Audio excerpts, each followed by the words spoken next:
right outside, so come on in, don't be shy.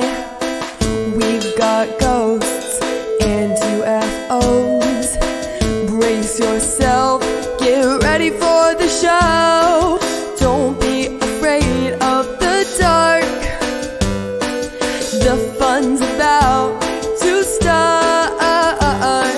Nightmares or tales will inspire. Oh, tonight at the Scaredy Campfire.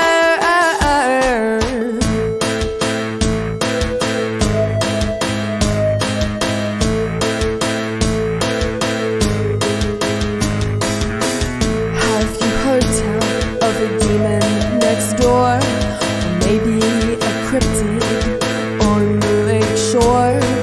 There's nothing too strange for us here, so if you're ready, stamp out your fear. Don't be afraid of the dark, the fun's about to start. Nightmares or tales will inspire. Tonight at the Scaredy Campfire. Whoa, whoa.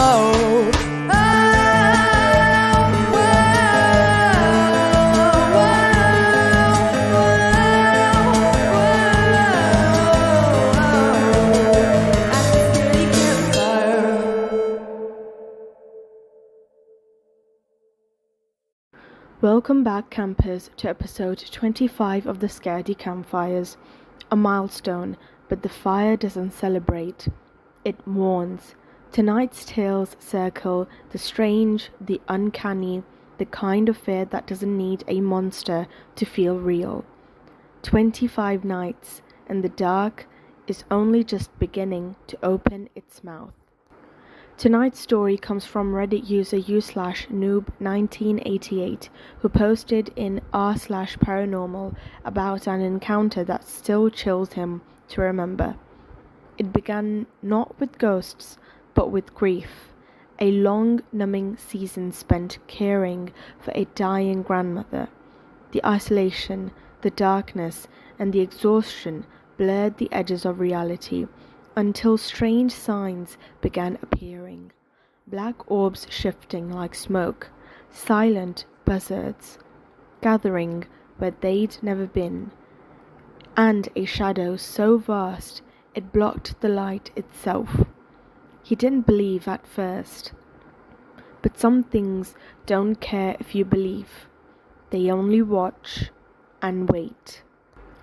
Around 2019, my grandmother's began to fail her. I was the only living relative she had that could be there for her because I have a business that allows me to do so. I noticed she was falling asleep, and then she was speaking in sleep. I couldn't really make out the words because it sounded muffled. Those of you who have seen something like this probably understand. They are legit speaking to someone on the other side. For about 2 years, I was her caretaker almost full-time. This was running to and from appointments, running errands, cooking, cleaning, medication management, the whole 9 yards. At the time, I didn't really understand how much of a toll this was taking on me, mentally, physically, and emotionally, but after she passed, I became aware of it. I don't feel depressed or sad. Somewhere along the way, I just felt numb and didn't realize it. This is a level of numb that I didn't know existed, not the numb that people love to post about online. I was literally a shell of a person who didn't care about anything, not eating, not my business, literally nothing. I self-isolated for about 6 months. The days just rolled together, nothing felt real anymore. I covered all of the windows in my house and basically sat in the dark alone for most of this time. I had no motivation to do anything. After this went on for a while, I realized that I'd rather check out than live this way. And that's when it happened. One day I was sitting in my living room. Suddenly I saw these 2 small, blackish, semi-transparent orbs fly past in my living room. They were about the size of a ping pong ball and has a blackish semi-transparent smoke looking stuff rolling off of them. This happened very fast. I thought maybe I was seeing stuff and shrugged it off. I've always been a magnet to paranormal things, but this is something I'd never seen.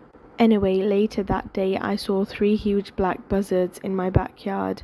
I've lived at this place for about 20 years and have never seen a buzzard in this yard. Also, there was nothing dead, dying, or even thrown out. They were just looking at me. It was creepy, but once again, I thought nothing of it.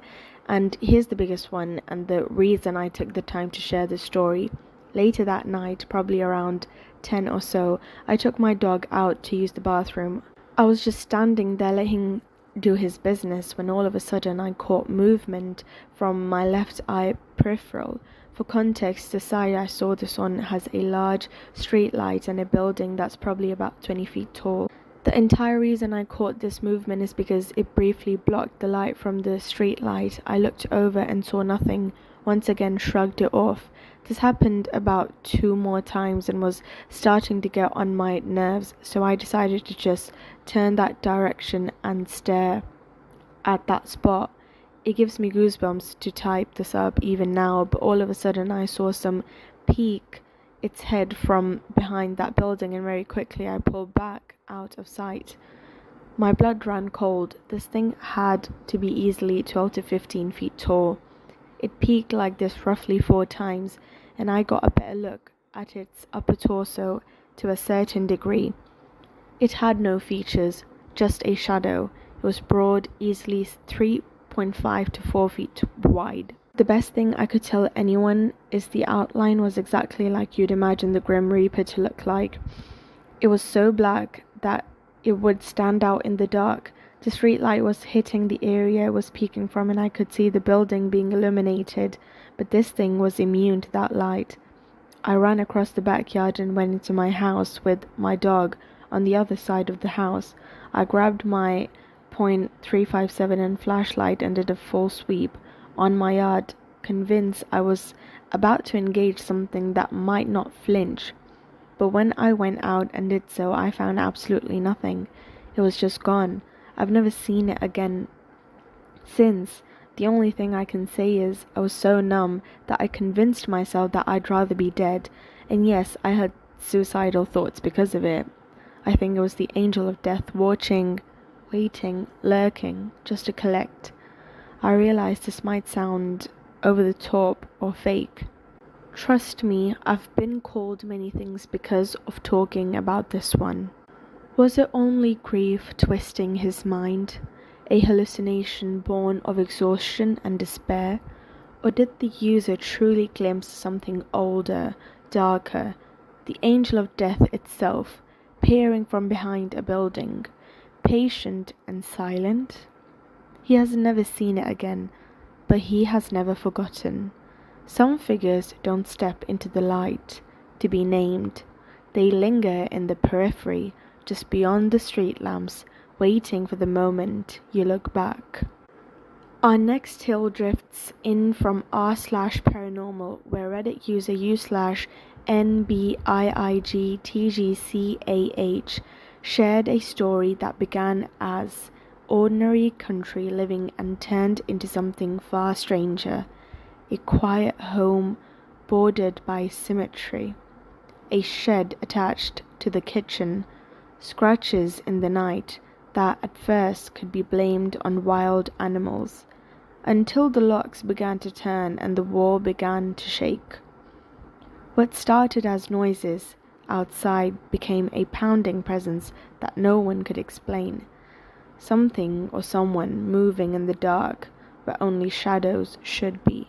Hi, I'm currently abroad, and this was happening to me when I was living in my home country.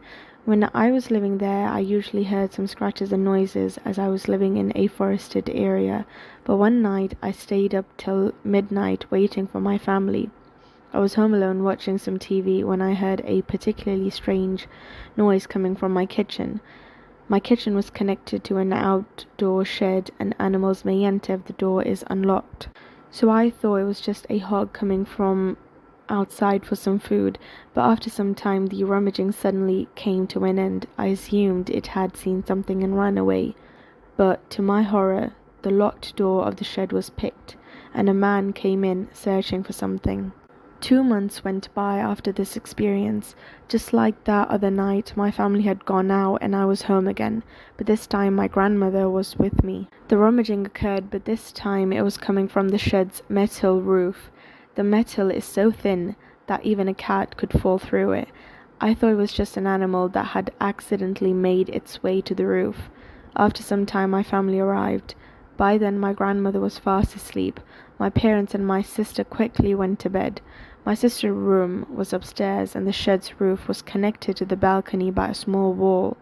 The balcony itself was accessible via a door that was mostly kept locked. There are 2 rooms upstairs with a small living area connecting to the balcony. As I was making my way upstairs, a huge banging sound suddenly shook the entire house.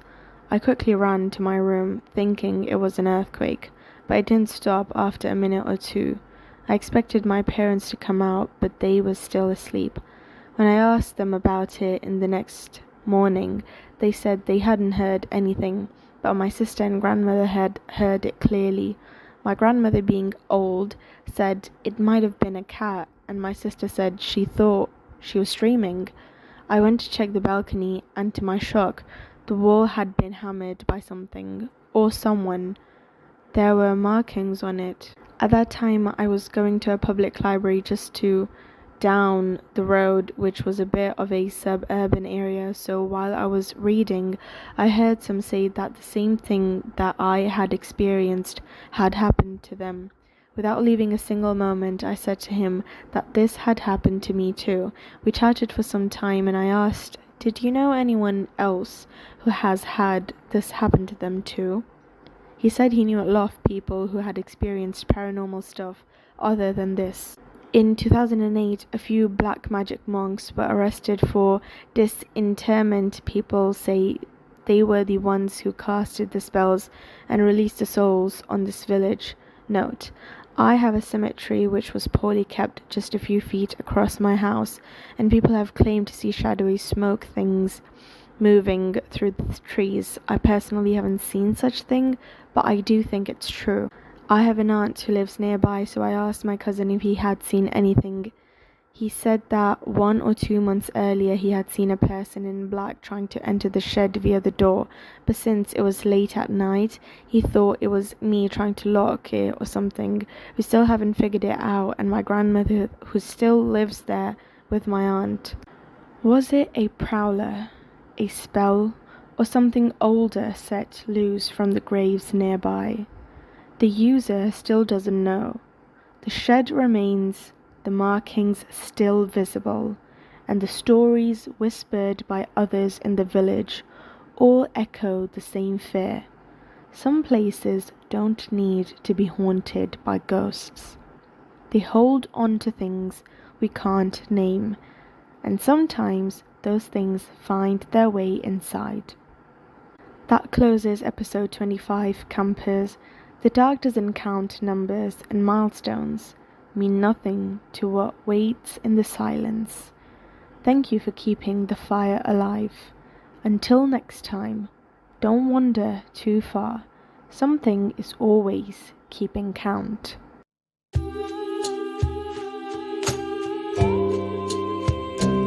As the night gets longer and the darkness creeps in, with the eerie silence broken only by whispering wind, come gather round the fire, the flickering flames, and hear the tales of the spooky and the strange. A chill up your back, a shiver up your spine. You'll be haunted by the things that you find. Legends will unfold and stories will be told at the scare.